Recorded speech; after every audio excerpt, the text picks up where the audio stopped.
Where were you January 18th, 2025? At approximately 9 p.m. Eastern Standard Time, the social media app TikTok released this message to its users. We regret that a U.S. law banning TikTok will take effect on January 19th and force us to make our services temporarily unavailable. Then, a little over an hour later, the app suddenly went dark, leaving behind this note for its U.S. users. A law banning TikTok has been enacted in the US. Unfortunately, that means you can't use TikTok for now. We are fortunate that President Trump has indicated that he will work with us on a solution to reinstate TikTok once he takes office. Please, stay tuned. The lead up to the TikTok ban was one of those internet moments people will reference years after the fact. Between leftover election discourse and pointless infighting, it was probably the last time people on that app knew how to have fun. But its sudden disappearance hours before it was scheduled to go dark left the internet in shambles. People were publicly sobbing on Twitter. Tumblrinas were throwing parties. And me? Oh, well, I was pretty normal about the whole thing. It didn't really affect me, Honestly, I didn't even know that the app was gone until hours. No, days after the fact.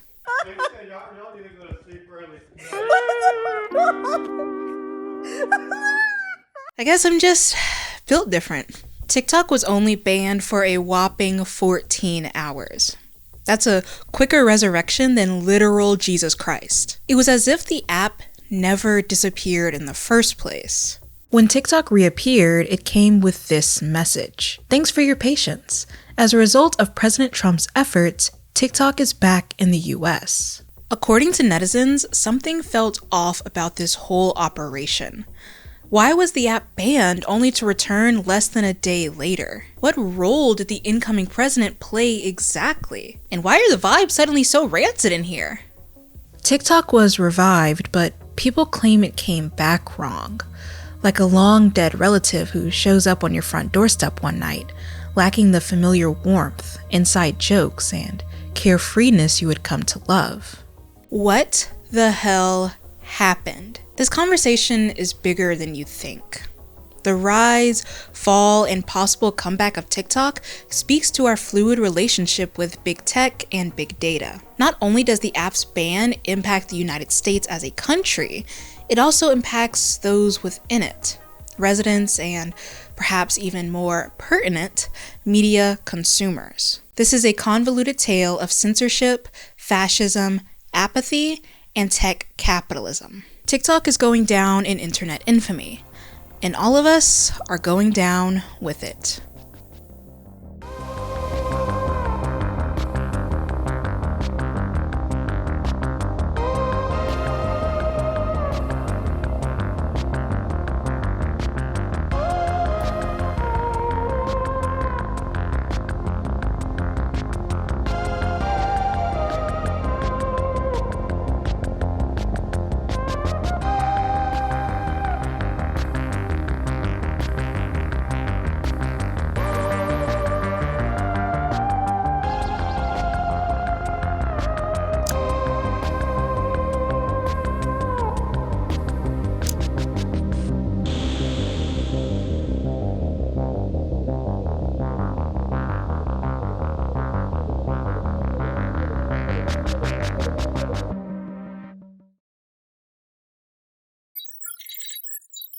This is douyin. Looks familiar, right? In September 2016, douyin was unveiled by the Beijing-based tech company ByteDance. To this day, it's only available in mainland China, but it looks nearly identical to its younger sibling, TikTok, and serves much of the same purpose. It's a light-hearted social media app that specializes in short-form content. From its release, douyin was massively successful. It entered the short-form media market during a time of rapid progression. Apps like MyPie and Quashu were already popular in the region, while Vine and Musical.ly were especially popular in the West. Within a year, douyin was connected to high-profile celebrities, brands, in popular television programs. But to ByteDance, this was only the beginning. In 2016, then CEO Zhang Yiming stated that China's internet population only accounts for 1/5 of the world's internet population. 1/5 will not be able to compete with 4/5, so going overseas is inevitable. Globalization will be one of our core strategies in 2017. And girl, he meant exactly that. Exactly 1 year after the launch of Douyin, in September 2017, ByteDance released TikTok. TikTok. This was an app especially tailored for international audiences. And it couldn't have come at a better time. When it comes to short-form Western apps, TikTok only had one true op, and that was somehow Musical.ly. Had Vine survived, it would have been top 2 and it wouldn't have been number 2. Okay, Vine was a pioneer of the genre, launching in January of 2013. And it remains so culturally iconic that you can probably recite a Vine off the top of your head, having never been on the platform. Do I look like... But for all its popularity, Vine was getting the brakes beat off of it daily. Other apps like Snapchat and Instagram were gaining upon the short-form content niche, and fast. Snapchat already had a 10-second video feature, and in June 2013, Instagram launched a 15-second video feature. Vine's little 6-second limit felt stifling and unimaginative. In a technological field that was already advancing beyond compressed clips, Vine was outmatched. It began bleeding users by 2016. And their largest creators, the ones who drove traffic on the platform, began abandoning ship for better creator tools and monetization. In January 2017, Vine shut down for good, mere months before TikTok was introduced to the public. Musical.ly, on the other hand, was dominating the short-form content niche. Users were able to share lip-syncing videos to both music and skits, leading to a cultural relevancy on par with Vine, especially for the younger generation. By the summer of 2017, Musical.ly had over 200 million users. ByteDance only had 2 options: compete or conquer. And this is capitalism, baby! No one really competes. 2 months after launching TikTok, ByteDance acquired Musical.ly for $1 billion dollars. This is arguably one of the best social media mergers ever, behind Facebook and Instagram, I guess.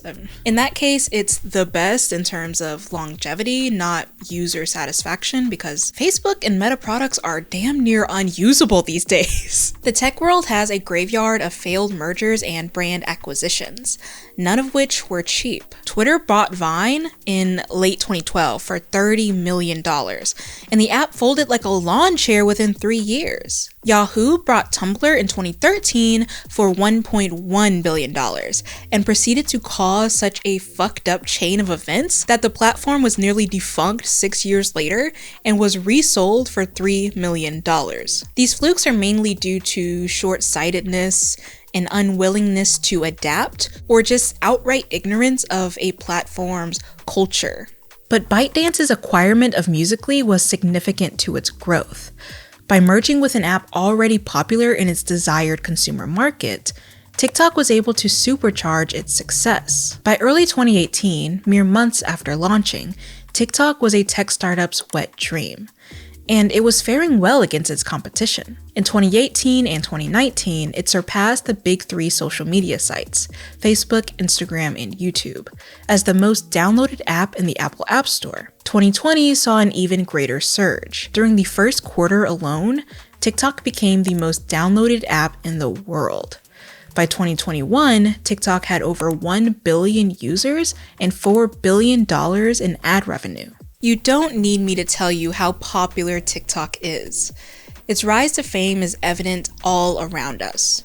Music charts, fashion, content creation, and even consumption have all been touched by TikTok, for better or for worse. Believe it or not though, TikTok has yet to beat out its competition, at least not by monthly active users. Companies like Meta and Google are padded by their monopolistic hold on the industry. And yet TikTok clearly has them shaking in their boots. I mean, no one's really on Reels except for your racist aunt, and Pinterest needs to figure out how it's going to ban AI from its app before it can even think about creating new content niches. But the way all these apps are skinwalking TikTok just further proves how bad of a bitch she truly is. Ever since 2019, TikTok has been at the top of everyone's mind and everyone's phones. This has led to a deluge of scrutiny, accusations, and backlash. It's 2003 Kill Bill Volume 1 all over again.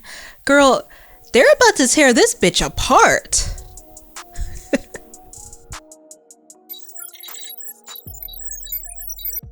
It was mid to late 2018 when the mainstream world awakened to TikTok. The Musical.ly merger was finally complete and hitting headlines, and the youth demographic was obsessed. Major publications marveled at what they considered a portal to a shiny new market, one populated by quote-unquote cringy dancing teens, but shiny nonetheless. Other publications wrote scathing opinion pieces. TikTok would never ever replace Vine in their eyes, no matter how hard it tried. I love failed prophecies. By 2019, TikTok was exploding in the industry. People used it to market their small business, build community, find friends, have fun, create hobbies, and educate their peers. Dancing was obviously still a winning formula for the app, but it was expanding. Perhaps even more than its owner, ByteDance, first anticipated. It wasn't long before the party was over. Between concerned parents, unimpressed consumers, and petrified governments, the app didn't stand a chance. It was TikTok versus the world. The first piece of evidence against TikTok is its algorithm. We know by now that TikTok is built upon rapid consumption of products, content, and some have even argued consumption of your brain. Harvard Independent described the app as a perfectly engineered attention trap. Even if you don't follow other accounts, your personalized For You page, or FYP, perfectly reflects your interests. Not only that, but the FYP is endless. Literally, you could scroll for hours upon hours and never reach the bottom, let alone get bored. Time doesn't tick-tock on TikTok. It's distorted. It stretches, shrinks, and invents all at once. This is true for other attention traps, like the casino. No windows and no clocks shuts down time for its patrons, leaving nothing but what's in front of them. TikTok is that same liminal space, but so are other social media. YouTube's recommendation algorithm makes it just as intoxicating. It feeds you a never-ending loop of videos, creators, and hot button topics to maintain your attention. This in turn makes the platform money. The same can be said for meta products like Facebook and Instagram. I could scroll Marketplace for hours, but TikTok feels different, right? Perhaps it even is different. Galanis et al. Argue that when it comes to user dependence, TikTok is more severe than other apps. The algorithm is allegedly more sensitive, more precise, perhaps even more advanced than other apps. It entices viewers into a psychological flow state, a concentrative black hole, where it effortlessly rewards our brains with endless dopamine. In a word, TikTok is seductive. There are some mornings where I roll over in bed, open TikTok, and scroll through my FYP like it's the morning paper. I play it in the background the way other people play podcasts. When the app was banned this past January, I found myself reaching for my phone and instinctively trying to open the app over and over again, like it was some kind of habit. When I got bored, when I got lonely, when I was tired of paying attention to longer content, or even my life. Girl, by hour 12, I was scratching my neck. TikTok states that its algorithm uses a combination of factors to show you what you want to see. These include your interactions, such as likes and comments, as well as your settings. Think device type, language preference, and even the country you live in. More than anything, TikTok is interested in your interests. It waits to see what you like based on your engagement, and it goes above and beyond to cater these things to you. It even tries to anticipate your interests. If you pay close attention, you can see the algorithm adjust in real time. Every time you watch a video all the way through, or scroll really fast, or camp out in the comment section, your feed gets more and more personalized. It's kind of scary, actually. But it's also thrilling. We feel seen, and as Michelle Cortez argues, we're okay with being surveilled in exchange for this undivided digital attention. TikTok's algorithm is powered by AI, just like literally everything else is these days. Dating apps, Instagram, Spotify. As a user of the platform, you work very closely with this AI algorithm to curate what you want to see. It's like a group project. But there are elements of the algorithm we just don't understand. Elements we have no control over. TikTok has long since been accused of censoring content. In 2020, a report by the Australian Strategic Policy Institute revealed that TikTok shadow banned and effectively censored content related to Black Lives Matter and the LGBT+ community. Just as a side note, the ASPI has a reputation of being very anti-China, which might influence how it talks about TikTok. They're also partially funded by Western governments, including Australia, the United States, and the UK. We'll circle back to that later. But Ryan Fergus et al. Argue in this report that TikTok takes a quote-unquote blunt approach to censorship, often lumping in topics like BLM and the LGBTs to topics like substance use, cursing, and supremacist content.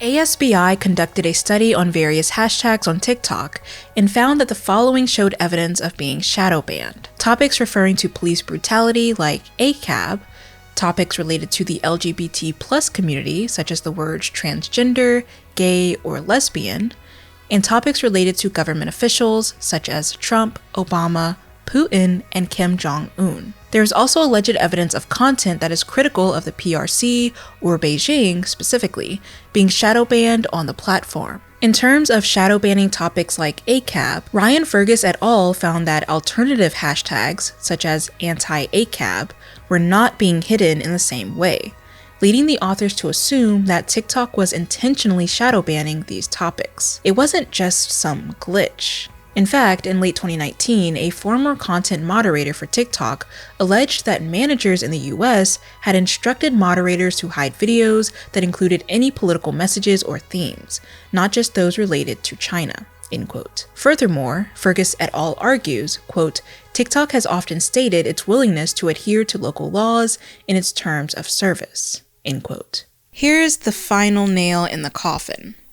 In 2019, TikTok admitted that it purposefully shadow banned content coming from special users. These special users were often disabled people, fat people, queer people, people with autism, people who had birthmarks, and people with facial disfigurement. According to TikTok, this was done to curb bullying. These videos from these creators would only be shown in their country, and if they got to a certain threshold of views, the video would be intentionally smothered by the algorithm to prevent it from reaching a wider audience. A spokesperson for TikTok told Teen Vogue, "Early on, in response to an increase in bullying on the app, we implemented a blunt and temporary policy.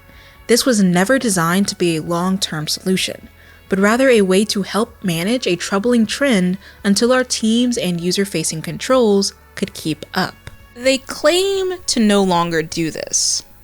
And they've also claimed on various occasions that they'll work hard to ensure that other topics, such as ACAB and LGBT+ topics, will stop being suppressed. However, to this day, there still remains accusations of censorship made by publications and consumers alike. TikTok's second perceived problem is its data, or more accurately, your data. In early 2020, the CEO of Reddit, Steve Huffman, called TikTok fundamentally parasitic and compared it to spyware. He urged people to not download the app and claimed that he himself would never download it, as it's always listening. What Huffman seems to be referring to is TikTok's data collection practices. Over the last few years, the app has become notorious for its relationship to user data, so much so that it has spawned numerous run-ins with the US government. Data refers to unprocessed facts and figures. It's pieces of information that, on their own, don't really mean anything. It could be a date, a time, or a location. For example, let's say I live in Dallas, Texas. I don't, but let's pretend. And say that today's date is December 4th, 2024. On their own, these pieces of information aren't really useful, unless you're stalking me. But let's say that I download a weather app, and I give it access to this data. The weather app now knows my location, time, and date. The app then uses this data and compares it to the data it has already stored about the weather in my area. I assume that has been given to it by weatherists, weather techs, weathermen. It's now able to tell me that it's chilly and rainy where I am today. Here's another example. Say that I really want a new pair of jeans. So I go onto Google and I type in light wash jeans with tassels. Google collects my search terms and browsing history, and it might also track which websites or brands I show interest in. I exit out of the browser without purchasing anything, and I go fuck off somewhere for a few hours. Later, I open Instagram on my phone. Lo and behold, the exact same pair of jeans I looked at earlier is now staring me dead in my face on another platform. It's a targeted ad. How the hell? Okay, so this happened because Google collected data related to my search, and advertisers somehow got a hold of that data. For what it's worth, companies like Google and Meta claim that they don't sell your data. They put a lot of emphasis on that word, sell. But advertisers are still getting their hands on my personal data, and these platforms are where they're getting it from. So what gives? These companies use a semantic workaround. A brand won't walk up to Google and say, hey, give me Shania's personal data and I'll give you some money in return. That's selling. Instead, they might say something more innocuous. They might say that they want their ad shown to people aged 25 to 34 who searched for light wash jeans with tassels. Turns out, God damn it, I'm one of those people. I see the ad pop up on my Google or my Instagram, and I click on it. The website it leads me to has data trackers, or cookies, and those trackers take note of my IP address and my devices. Technically, Google didn't sell my data. They just collected it, used it to place an ad in front of me, and because I clicked on that ad, advertisers got a chance to collect my data for themselves. Now the same pair of jeans is following me around the internet like a goddamn can in one of those Chef Boyardee commercials. I love that. Don't you love that? The same logic applies to TikTok. The personalized nature of the algorithm depends in part on how much data you give it. Alex Hearn argues that without extensive personal data, quote, TikTok is forced to present the most generic possible version of the feed, personalized to what little it can determine from broad geolocation and device details, end quote. On its own, the length you've watched a video is just a numerical value, but TikTok adds context to that value and gives it significance. The longer you watch something, the more you're likely to have enjoyed it, the more TikTok starts sending you similar content. It might even use your data to create the targeted ads we just discussed, especially if you allow it to track you across platform. You might notice when you download TikTok for the first time, or any other app, they ask you a series of permissions. One pop-up asks if you'll share your contact list with the app. If you accept, then TikTok collects the names, phone numbers, and email addresses from your device and cross-matches it to users on the app, making it quotably easier for you to find your peers. Similarly, if you allow it access to your social network contacts, it collects data from those profiles, as well as data from accounts you follow and accounts that follow you. According to their privacy policy, TikTok collects your data in 3 different ways. The first is directly through you. This is information you willingly give the app. Your email address, your password, and even your card information if you buy something through the app. The second way is through automatic collection. By simply downloading and using the app, they collect this data. This includes your device type, your IP address, your engagement, and your cookies. The last way is through third parties. Advertisers and quote-unquote other partners track your activity on their websites or in their stores. TikTok then obtains this data and uses it to further personalize your app experience. This data includes an encrypted version of your email address, your phone number, and your cookies, which TikTok then uses to match your third-party activity to your activity on the app. TikTok's data practices make it a lot of money, a buttload even. And all of that money is coming off the backs of its users. People like you and me. Our digital labor, our engagement, our posts, our recommendations to friends, our personal information, this is what makes social media interesting and profitable. The users are the ones who make or break a platform. TikTok is obviously violating the consumer by not only censoring their content, allegedly, but also by scraping as much personal information as it can in order to make money. The gag is, TikTok isn't the only app doing this. There has been a precedent set by the tech industry that allows all apps to exploit us. If we censure TikTok, we have to censure everyone. Big platforms such as Meta, Google, and Apple collect just as much data, if not more, than TikTok does. And their violation of consumer privacy is well documented.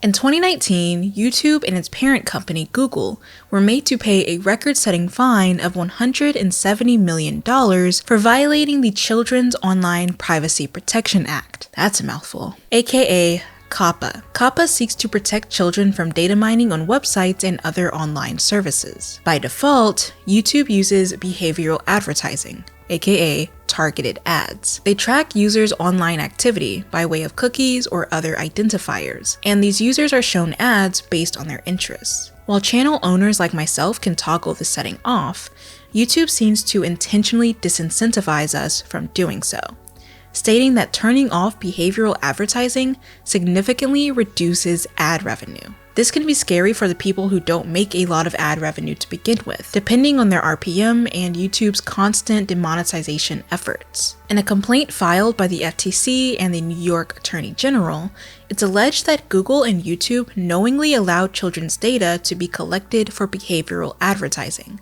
often without parental consent. This is in direct violation of COPPA. A similar suit was brought against Musical.ly and TikTok in 2019, in which they were fined $5 million. Another tech giant allegedly pawning you off for some money is none other than Meta.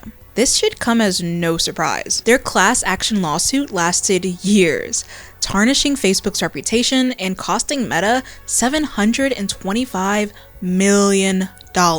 This all stems from a 2018 scandal in which Cambridge Analytica, a British political consulting firm, whatever that means, sounds like a white made-up job, collected the data of at least 87 million Facebook users without their consent. Their intention was to create targeted ads in order to influence the 2016 presidential election.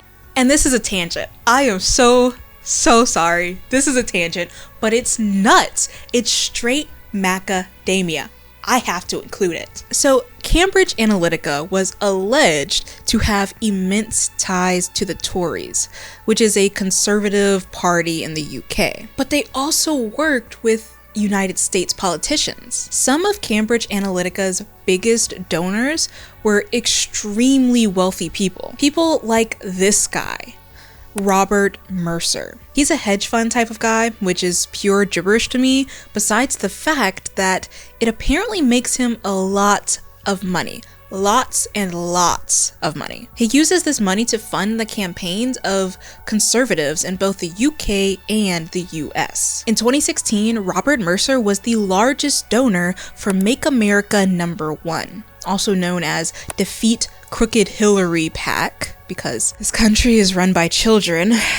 Now, Make America Number One is a super PAC. Super PACs are committees where ultra wealthy businesses or individuals can pour money into campaigns. They just have to promise that they're doing so independently, untied to any particular candidate. Because of this, super PACs can spend and receive an unlimited amount of money for their election efforts. Sounds silly to me, but Make America Number One was designed to back conservative candidates in 2016.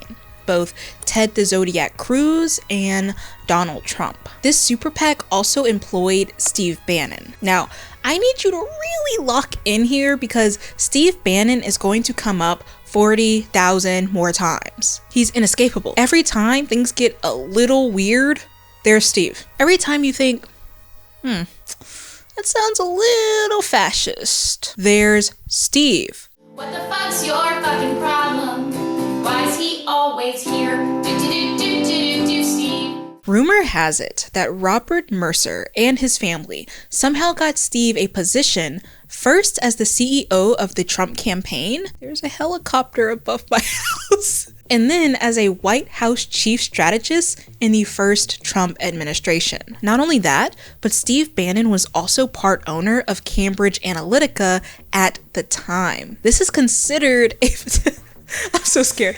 This is considered a potential conflict of interest. Vendors like Cambridge Analytica are not allowed to coordinate directly with political campaigns or the super PAC funding that campaign. But to some people, not me, I'm just telling you what I read on the internet and what's already out there. Please don't sue me. There seemed to be a lot of collusion happening.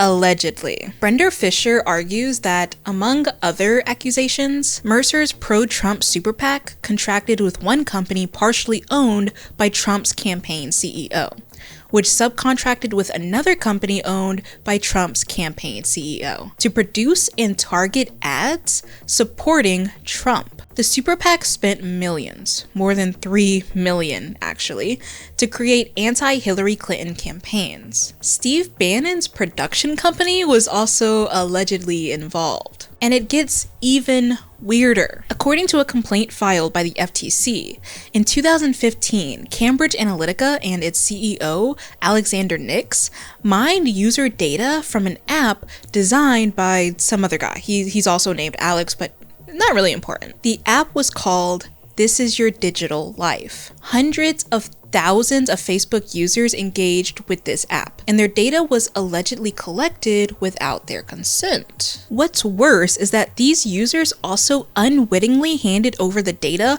of all their Facebook friends, making it over 87 million people affected. Cambridge Analytica allegedly used this data to create voter profiles, and then from those profiles, they created targeted ads for those voters. Now, this is purely speculation, and I'm not even saying that it's me who's doing the speculating, but did there happen to be overlap between the super PAC, Cambridge Analytica, and the Trump campaign in this whole data operation? Did Trump officials know about this data breach? Did the super PAC allegedly? Who's to say? Not me. But the entire scandal led to the tarnished reputation and eventual closing of Cambridge Analytica. And Meta didn't fare any better. A class action lawsuit was filed against Meta Inc., alleging that they mishandled the personal data of their users and allowed Cambridge Analytica to exploit it. Meta eventually settled the lawsuit for over $700 million, and public perception of the company hasn't recovered since. Big data isn't just about targeted advertising or covert electoral operations, as bonkers as those two things are on their own. Big data is about living under constant surveillance and policing. It's about having our privacy and our humanity exploited and violated. This is carried out by ICE, by law enforcement, even by occupying forces. Mass surveillance and data mining affects everyone, regardless of what you do or who you are. It's a ubiquitous practice. And girl, with the way things are going, we should all be concerned. In a perfect world, we would see these data practices for what they are: a violation of consumer trust, safety, and civil rights. We would target big data as well as tech capitalism because these two systems sponsor and normalize the exploitation of our digital labor. We would break up tech monopolies as they come, or we would make it a bit harder to create them in the first place. We would enforce data regulations. Maybe even abolish prisons and policing because those industries weaponize data against consumers. Just saying, if y'all are ready to have the conversation, I'm just putting it out there. Most importantly, we would stop bowing down to the billionaires who claim that they're in charge of us, especially the loser tech ones. But unfortunately, this is not a perfect world. We live not only in a society, but a giant corporation.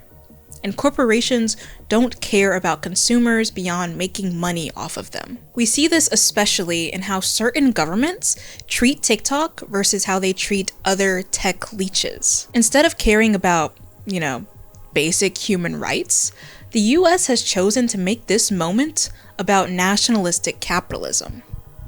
They want to make the most money and be the most feared global overlord. When I first started making this video, I thought that it was just about TikTok. Just TikTok versus the world, TikTok versus Meta, TikTok versus the consumer. But the deeper I dig, the more clarity I gain. The TikTok conspiracy is part of a tale as old as time.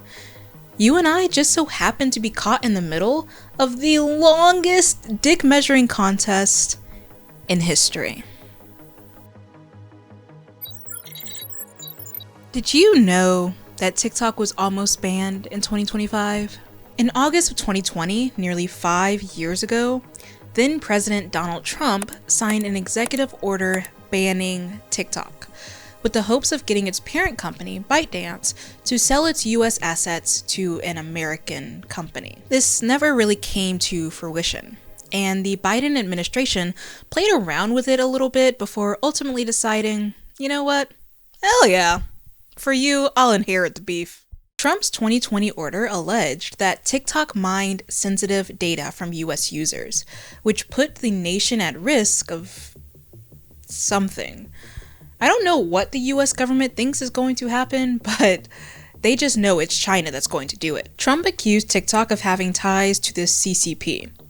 His ban was, according to him, an attempt to secure the nation. Possibly unrelated, but still super interesting to me, Trump's 2020 executive order banning TikTok came the same day that Meta, TikTok's competitor, rolled out Instagram Reels, a short-form service that is undeniably a TikTok competitor. What a coinky-dink, Mark. Now, I let all the Cambridge Analytica stuff slide because Marky Mark said that he didn't know. He was not involved. But this is the second crime scene I've caught you at.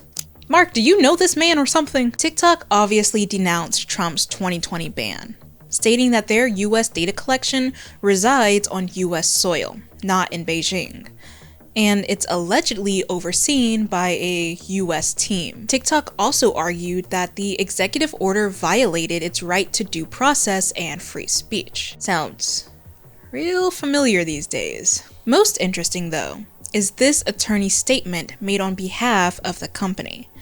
It reads, Trump's crackdown is not driven by genuine national security concerns, but rather an attempt to further the president's anti-China political campaign. Ooh, clock it! The 2020 TikTok ban came 3 months before the 2020 presidential election, and it's a move that just so happens to fit perfectly with Trump's tough on China campaign. We also have to consider the climate of 2020. Not only did the first quarter of that year see TikTok doing absolute numbers compared to the big 3 American tech companies, but TikTok was also the beginning of the pandemic. At the time, the first Trump administration was gleefully stoking xenophobic and racist sentiment about China and about Chinese Americans. He repeatedly stated that the virus was sent over by China and referred to it as the China virus, the Chinese plague and even Kung flu. This led to an increase in anti-Chinese sentiment and really anti-Asian sentiment as a whole, because the violence enacted was not directed solely at Chinese people, but anyone that the person thought or perceived as Chinese. Despite this, Trump kept going.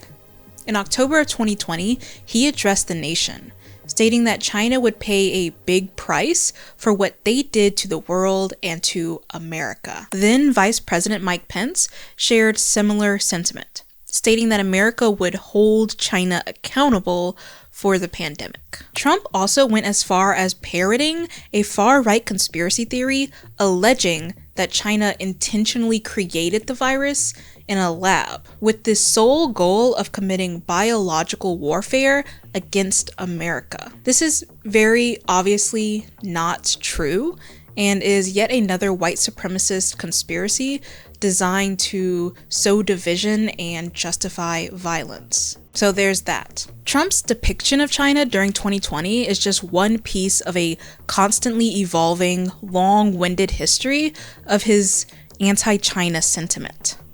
While running for president in 2016, Trump constantly made US relations with China a major campaign point. He used visceral language to talk about China. Because we can't continue to allow China to rape our country, and that's what they're doing. Similarly, in 2017, while standing next to China's president, who can blame a country for being able to take advantage of another country for the benefit of its citizens? I give China great credit. In 2018, he accelerated. He imposed tariffs on Chinese goods, throwing the US and China in a long-winded trade war. A war which has been continued under the Biden administration and has lasted thus far through Trump's second presidency.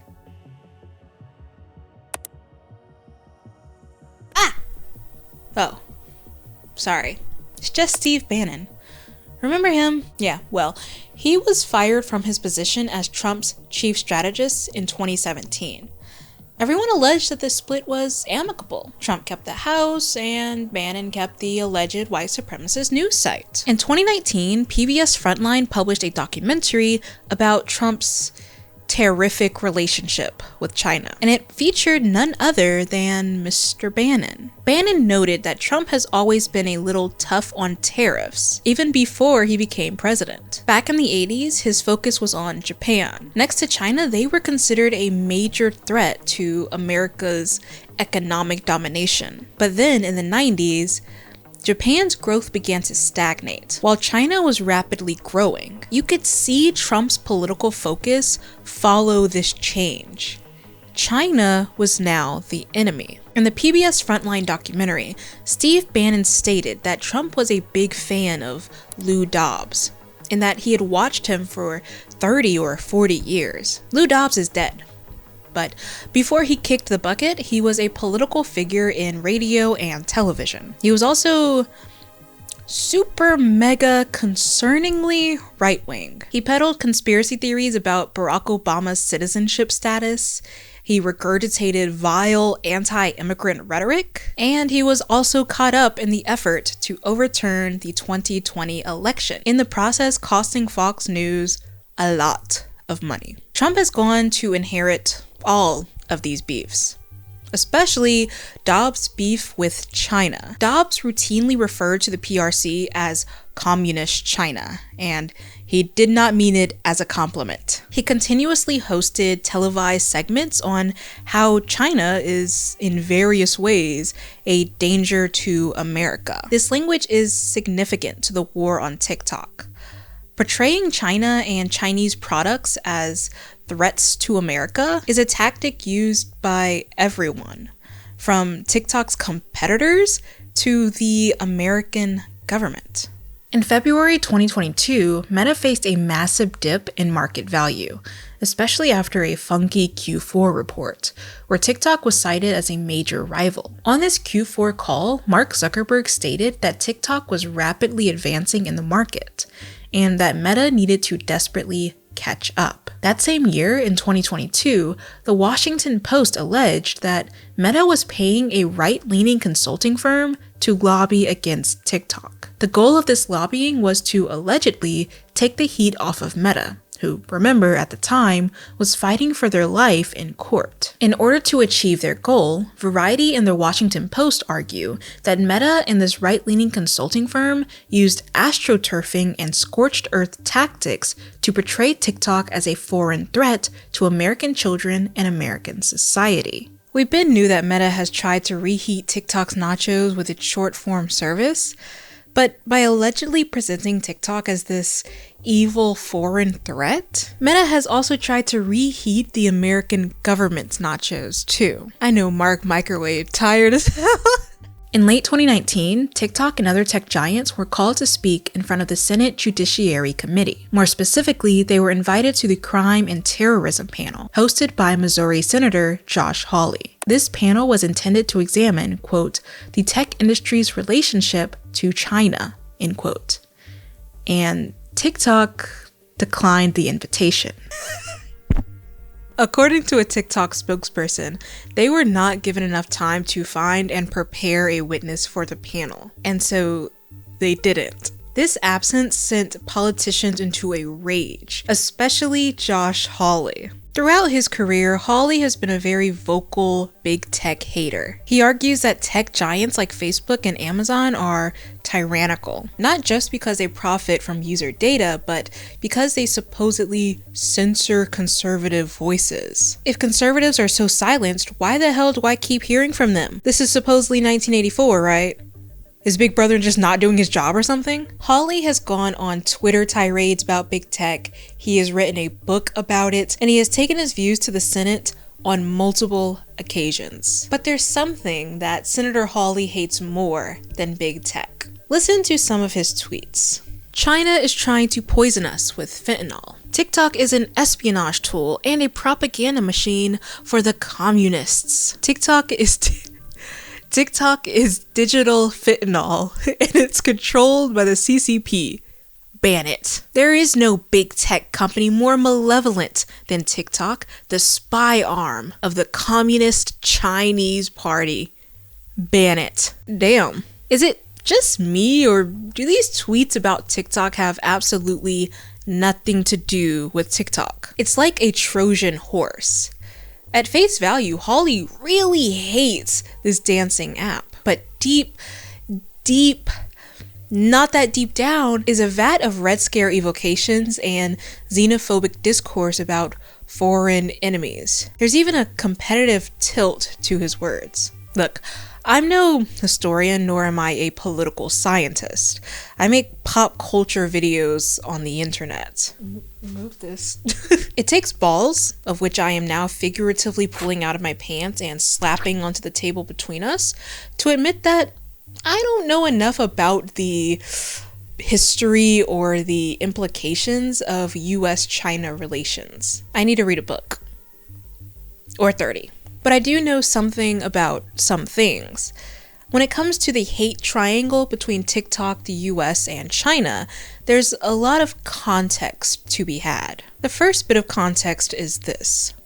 The US is xenophobic, and it uses its xenophobia to manufacture consent for much of its conflicts. There's always an us versus them message floating around our executive orders or our declarations of war. Not only that, but the US has a colorful history of anti-Asian, and more specifically, anti-Chinese sentiment. There have been massacres, exclusion acts, and more recently, linguistic and physical violence. The second piece of context is the US hates communism. Like, hates it bad, okay? $1 trillion on the line and they still wouldn't be able to define it, just like how they can't define woke or DEI, but they hate it. And I think that hate festers within, the government, but also the general population of the United States due to like decades upon decades of propaganda. Word to Flo Millie, the US government sees communism and it's on site every single time. I hate that bitch. Every time I see her, I'ma shake that bitch.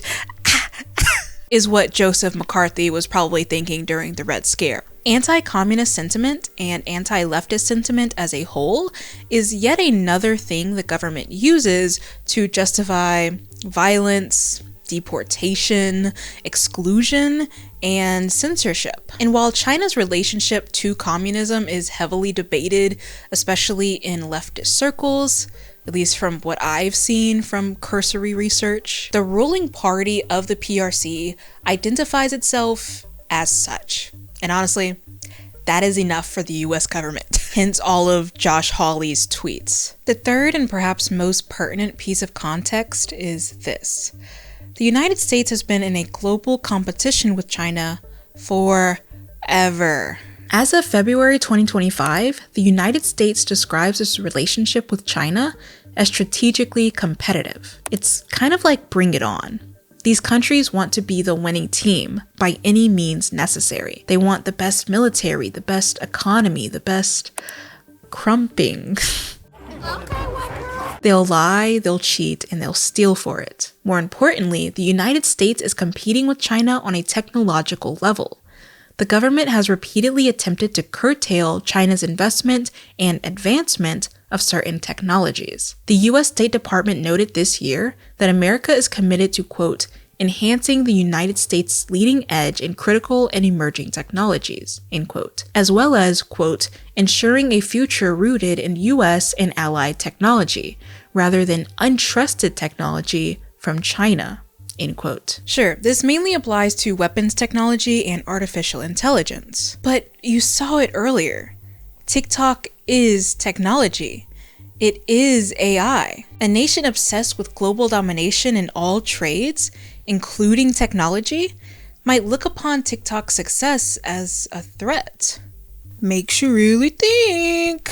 Is that what the ban is about? After TikTok's brief ban in January 2025, it was announced that Perplexity AI was in the running to buy and merge with TikTok's US business, effectively creating a new structure. This deal, aided in part by the Trump administration, would allow the US government to own up to half of this new business. AP News reports that if the Perplexity AI deal goes through, ByteDance would have to hand over their US company without the original algorithm, meaning TikTok would be a dramatically different app for US users. The software tech company Oracle has also been in talks to secure TikTok.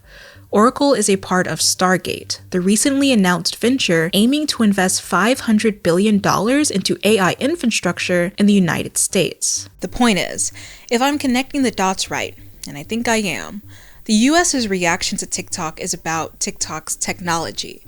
And the reason the US isn't outright banning TikTok, despite claiming that it's a literal danger to national security, is because the US wants in on TikTok's success. They want to own it, and they want to have this one-up on China. Here's another Steve Bannon jump scare. In the PBS Frontline documentary, Trump's Trade War, Steve says something suspicious. He references a secret weapon, a plan that he and his other strategists came up with to go against China. First, the administration would invoke a national security emergency. Their initial targets would be steel, aluminum, and automotive, but their real target would be technology. This is exactly what happened in 2020, a year after the PBS documentary aired. When Trump attempted to ban TikTok in 2020, he invoked the International Emergency Economic Powers Act, or EPA? IEPA? EPA is a federal law that allows US presidents to, quote, respond to any unusual and extraordinary foreign threat to the United States' foreign policy, economy, or national security, end quote. By declaring a national security emergency to target TikTok, a form of technology, Trump did exactly what Steve Bannon suggested. It makes you wonder, what other intel is Steve allegedly leaking? For instance, when he says that Trump's presidency was ushering in an era as exciting as the 1930s, what did he really mean by that?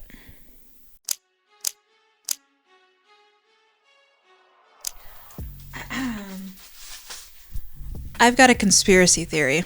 I believe that America has been plotting on TikTok's downfall for years, even before the attempted 2020 ban. At the very least, the government, or people who are government adjacent, have allegedly been planting seeds for TikTok's ban since 2019. You want to know why I think this? There's a paper trail.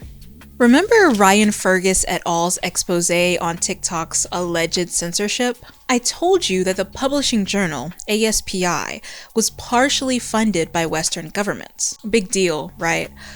But here's the thing. When I started collating my research on anti-TikTok sentiment, I began to notice a pattern. Ryan Fergus et al.'s article was just the first of many of my sources to come from a government background. At least 4 of these sources are related to the United States defense industry in some capacity. A couple of the journals are sponsored by the US Department of Defense, including the US Air Force. ASBI is, again, funded partially by Western governments, but it also claims to be funded in part by other tech giants like Microsoft and Google. Another source, Chronique, quotably represents all sizes and sectors of the defense industrial base, which, according to Congress, quote, is a network of organizations, facilities, and resources that provides the U.S. government, particularly the Department of Defense, with defense-related materials, products, and services, end quote. All of these sources, to my knowledge, have some kind of working relationship with the Department of Defense.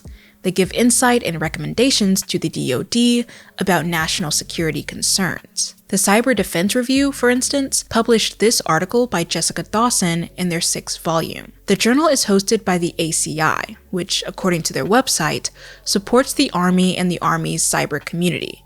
Their efforts support the force proponent with insights and recommendations. Their research will enable operations to plan for future threats and possibilities. End quote. Dawson's article is also footnoted by this text.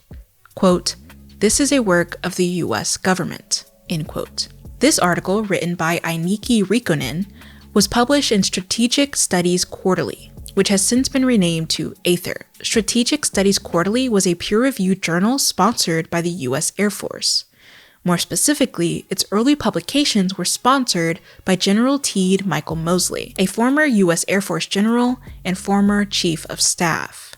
These titles aren't just DoD hubbubaloo. As the Air Force Chief of Staff, General Mosley was a military advisor to the Secretary of Defense, the National Security Council, and the President of the United States. This is what a Chief of Staff does. Despite Mosley retiring a year after the first journal publication, both iterations of the journal, that is, Strategic Studies and Aether, are still referred to as the flagship journals of the US Air Force. And while Aether suggests that all publications are their own and do not reflect upon the government, they still seem to have the ear of the US Air Force Chief of Staff. Or at least they're slapping his name on it, so I don't know. How bonkers is it to assume that publications with this much connection to the US government, who continuously boast about recommending safety precautions and security concerns, and who have written thorough takedowns of TikTok, might have been foretelling TikTok's ban. Foretelling, warning, maybe even suggesting the ban in the first place. I know, it's a little much. Not only do these sources give us a sort of timeline of when the government may have started raising the alarm on TikTok, they also expand upon the motive for TikTok's ban. 2 of these sources were posted in 2019, 1 year before then President Donald Trump attempted to ban TikTok for the first time. Let's first focus on Raikkonen's. Raikkonen argues that China and Russia are attempting to shape the world using their authoritarian model. In order to achieve this, both countries seek to use, quote, other areas short of open warfare, meaning they're throwing in everything but the kitchen sink. Raikkonen speculates that These other tools of competition might include technology and information. Specifically for China, the implication is they might be using TikTok to influence global populations and to enact their quote-unquote authoritarian regime. Raikkonen argues that they weaponize connectivity and employ technologies that maximize the CCP's agency over the availability and flow of information. End quote. These technologies that Raikkonen is talking about can be broken down into 3 different categories. The first is decision technology. These are tools that allow the US defense to understand environments and analyze information. Think of AI and space technology. Raikkonen alleges that China uses decision tech to find and extract data in mass. Not only is TikTok accused of gross data collection, but their artificially intelligent algorithm is the talk of the town. Using Raikkonen's logic, this already makes TikTok a perceived threat to national security. But there's so much more to it. The second threatening technology is disruption tech.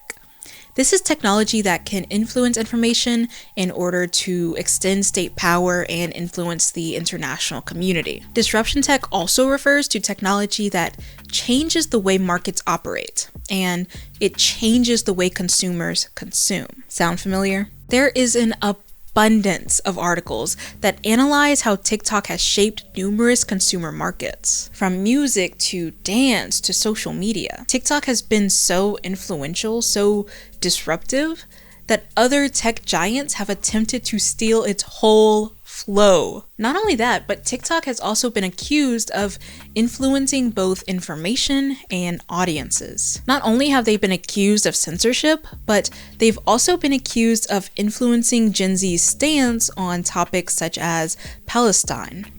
In late 2023, NBC News argued that, quote, members of Congress, conservative activists, and wealthy tech investors, end quote, have repeatedly called for a US ban on TikTok due to the supposedly unequal coverage of Palestine and Israel. Senator Josh Hawley, for instance, argued that TikTok is a Chinese spy engine that spreads virulent anti-Semitic lies. Cara Frederick, the tech policy director at the Heritage Foundation, the company who drafted Project 2025, tweeted something similar. Platforms like TikTok seem to be fanning the flames of anti-Israel sentiment among teens. A user replied to Frederick stating, "A year or so ago, there was serious opposition to TikTok in Congress.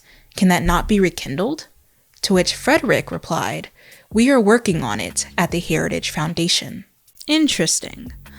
According to David Ingram and Kat Tenbarge, there is no indication that TikTok pushes pro-Palestinian content or that pro-Palestinian content performs better on TikTok than pro-Israel content. In fact, Palestinian activists and allies have repeatedly called out social media platforms, including TikTok, for allegedly censoring their content. Regardless, TikTok is considered a major influence on our youth, particularly when it comes to quote-unquote political topics. Disruptive tech is probably the main point of contention in Raikkonen's article, even more so than destructive technology, which refers to battlefield tech and weaponry. Disruptive tech has the capacity to control the masses, control what they see and how they see it. Despite this being applicable to literally any media, TikTok's proximity to China makes it an even bigger perceived threat. Raikkonen argues that we most likely being the US Department of Justice and other entities concerned with national security, we should watch out for technology like TikTok. Other Department of Defense sources are less vague when it comes to TikTok's supposed national security risk, and they explicitly state what should be done. While they compromise on banning social media for military and government personnel, I would argue that their language opens up the floodgates on a much larger ban for the entire population. Not just a ban of TikTok, but perhaps even a ban of social media as a whole. Again, I know that sounds very tin hat, but what was done to TikTok can be done to any app, so long as it's accused of risking national security. And a lot of these DoD sources make that very clear. Zach Kay's article, for instance, argues that social media as a whole represents a security risk, not only because of the industry's stance on data collection, but also because users don't take their own privacy seriously. We willingly give away our locations and we boast about our connections and personal lives. Kay argues, quote, "The Defense Department should modify or augment its social media guidelines and policies to minimize operations security breaches that could imperil current and future service members." That's a very unassuming call to action. The Defense Department has already modified their social media stance and their guidelines for current service members. Easy peasy, lemon squeezy. But future service members? What the hell does that mean? Kay is referring to people who are not associated with military or governmental institutions, either because of age or profession. They're just regular civilians. People like you and me. You are in the military, right?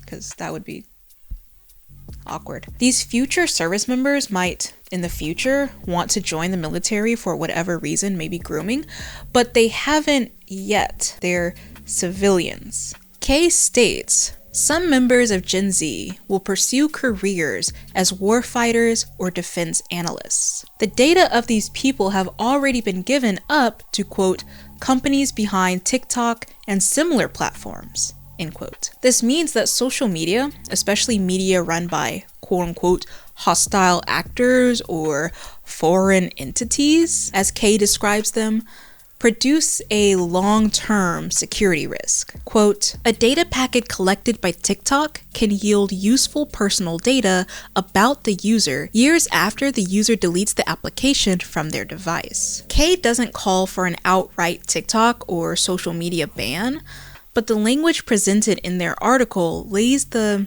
potential foundation. If TikTok can get banned multiple times for national security purposes, why can't other apps?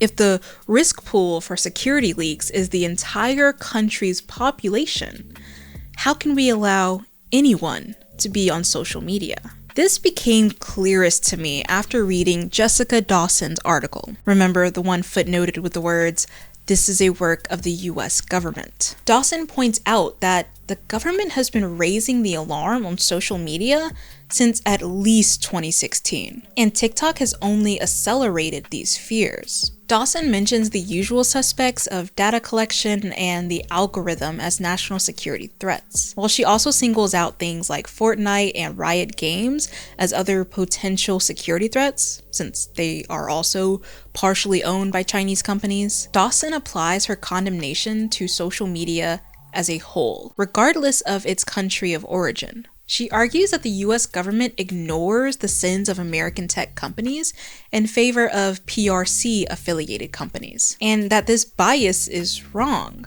Quote, "These are not separate issues. Domestic digital privacy is fundamentally linked to national security," end quote. Especially because these apps also participate in what Dawson refers to as information warfare. Information warfare includes misinformation, disinformation, and algorithmic experiments. Dawson also argues that the quickness and distance in which social media allows topics to spread is also a potential security threat. Therefore, social media is a threat to the nation that must be neutralized. Dawson argues that in terms of military and government personnel, any guidance targeted at the individual level is destined to fail. Collective efforts are necessary. On more general terms, she calls for the halting of any future changes to social media, at least, quote, until the algorithm's effect on individuals and society are better understood, end quote. Furthermore, quote, "There is nothing in the Constitution that prevents the government from regulating industries, especially dangerous industries and their products. For all the good these technologies have enabled, there is ample evidence that they are enabling the erosion of the foundations of freedom and democracy. Taking meaningful action to limit their reach and power over American citizens' digital lives would have meaningful global impact," end quote. The million-dollar question is, Does that meaningful action consist of tackling tech capitalism and big data? Does it consist of regulating the industry, within reason, of course, the way we have regulated other consumer markets such as food or automotive? Or does it consist of something more suppressive? Girl, we might be in danger.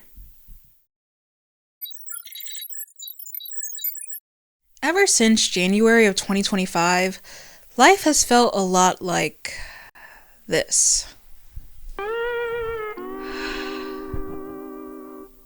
Really, it's felt like this for a long time, but January put a rush order on doom. I am on TikTok for hours at a time, every single day.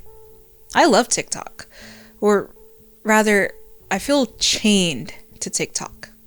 It's funny, it's informative, it's unique. It's an enthralling black hole of everything you could ever want or imagine. The goodness of TikTok makes it almost impossible to criticize it, or the people who like or depend on it. Like Michelle Cortez argued earlier, we're a little too comfortable in being mistreated and surveilled for a chance at being seen. What other choice do we have? Every social media site dangles us from the rope of exploitation. They play with our emotions, our interests, our connections, all for money, for popularity, for notoriety. What are we supposed to do? What other choice do we have? When TikTok got banned and then came back, I fell into this weird cycle of doom and optimism. One minute I was convinced that TikTok being banned was the beginning of the end. For us, for content creators who use social media to create and sustain life. For flows of information, for insight into other communities and cultures and ways of living. TikTok's end is the world's end. A ban would cut off entire people from each other. It would disrupt life as we know it. And this might actually be true, but not to the extent I was thinking. That's where the optimism came in. I was falling into techno-optimism, the belief that technology can and will solve every issue in humanity. My optimism was, of course, very limited to TikTok technology, but it was there nonetheless. I put all my faith in an app that was never my friend, never my savior, and never could be with how social media and technology is currently being weaponized against the masses. People have been speculating a lot lately about whether social media is over, whether TikTok's downfall is an indication of every app's fate. It might be, but it also might not be. As of writing this, TikTok's fate is still unclear. The ban was never cleared up despite TikTok coming back, and it's still set to go into effect April 5th, 2025, unless an American company buys TikTok's US business. Right now, Oracle is said to be in negotiations, but what does that really matter for the consumer? Why are we yet again being suspended in mystery, awaiting what is to be done with us, willfully complying with this chaos? I think a better use of our time moving forward is figuring out how we survive either outcome. If TikTok survives, if it doesn't. Have you looked outside lately? Have you read an article, an actual news article? Have you talked to people who are scared of what's happening in the world? People who are othered by society? People who are on the front lines, people who are often the first on the chopping block. Not to use everyone's least favorite F word, but fascism isn't gaining on us.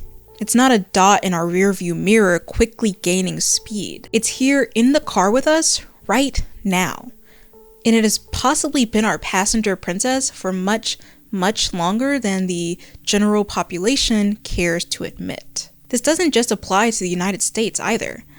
The entire globe is facing, and has been facing, a massive resurgence of hyper-conservatism, hyper-nationalism. It never really went away in the US, no matter who called themselves the president. But I believe that our current president, without a doubt, is accelerating our descent. Jason Stanley defines fascism as ultra-nationalism of some kind, whether that be ethnic, religious, or cultural nationalism, where the nation in question is, quote, represented in the person of an authoritarian leader who speaks on its behalf. Fascism, in Stanley's eyes, consists of and reproduces 10 or so concepts. The first is the mythic past, where a perfect and fake history is romanticized. The second is propaganda, where information, especially biased or misleading information, is presented to promote some kind of cause. The third is anti-intellectualism. The fourth is unreality. Then naturalized hierarchy, victimhood, especially of white cis men, law and order, patriarchal anxiety, and appeals to the heartland, which is really an appeal to race purity and the homogeny of people, as opposed to the evils of multiculturalism and immigration and diversity. The last concept intertwined with fascism, at least which Stanley covers, is the dismantling of public welfare and unity. Fascists use language and propaganda to paint an in-group versus out-group dichotomy, where the out-group is characterized as criminals who are stealing money or jobs from the quote-unquote law-abiding in-group, and apparently ruining the in-group's prosperity by doing so. This is how Nazis characterize their victims, especially Jewish people, by calling them lazy parasites who reaped but did not sow. All of these things that Stanley points out, all of them, are currently in our face so hard it feels like a parody. But this is our reality. This is right now. Sorry that a silly little video about TikTok has come to this, but it has to be said. TikTok cannot be our savior because TikTok doesn't even want to be our savior. It couldn't possibly be our savior when it is a part of the industry that exploits consumers and sits in the pews of an allegedly fascist administration. If TikTok's our savior, then so is Meta, for that matter. So is Amazon. So is Elon Musk. And that doesn't sound right to me, but does that sound right to you? Let the record show I am not anti-tech. I love being on my phone. That's how I know I was born in the right generation. I get phone in bedtime. That is so healing to me. It's just that when TikTok came back online and everyone exhausted their jokes and their shock, and then immediately turned towards ultra tech dependence, it snapped me out of my trance.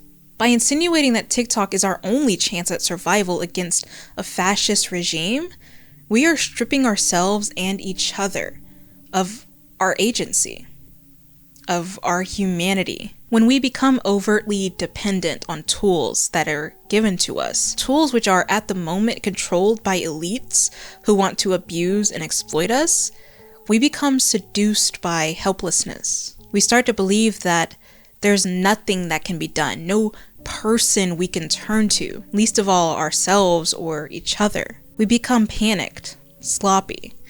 We fall easily into misinformation. Anti-intellectualism festers within us. The weeks following TikTok's return showed me exactly that.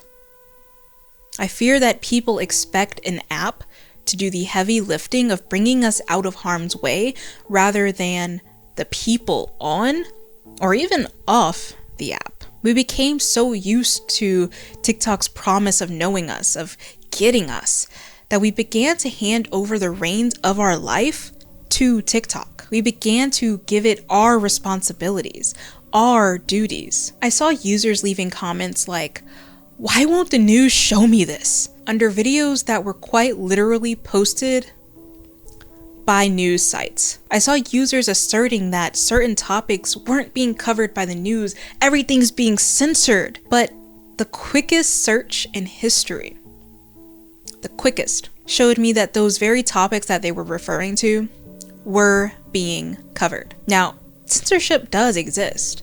Suppression does exist. And I don't know if these comments were left by trolls, if they were blatant lies, if they were bots, or if they were left by people who genuinely think that their TikTok FYP will do for them what their brain receptors have surely been trying to do for the last 20 years. Allowing information to be fed to you, rather than doing the active work of finding and analyzing that information for yourself, is the quickest way to fall for misinformation and propaganda. I'm not saying get off TikTok, because first of all, that's your prerogative, and I also think TikTok can be helpful. I'm not saying that TikTok isn't a great resource to see what's happening in the world. I think it provides us a first-hand account from the people on the ground across the world. But we need to learn to use this technology like a tool instead of our whole damn arsenal. Overthrowing fascism will not be a TikTok trend. It will not be a cute winter boots code word on an app. And the app alone cannot do for you what you should do for yourself, if you have the resources and if you are able to do so. Research, find good, reputable sources. Learn about propaganda. Study it. Check behind everything you're told, even from a TikTok comment section, and especially from me. Especially from people you listen to and you respect. I am one person and I get things wrong, like, girl, a lot. I am not your savior either. Word to Haley Williams. The good news is, TikTok is very young. People have found ways to build community and find information long before it. That goes for social media as a whole, really. The internet too. The magic of these platforms is not the platform itself. It's you. It's me. It's people who make engaging, thoughtful, interesting, funny work. People who educate. People who redirect, question, and seduce. It's people. So, for now, try to implement new ways to do what you have to do. Use TikTok and other social media, even the internet, as a supplement.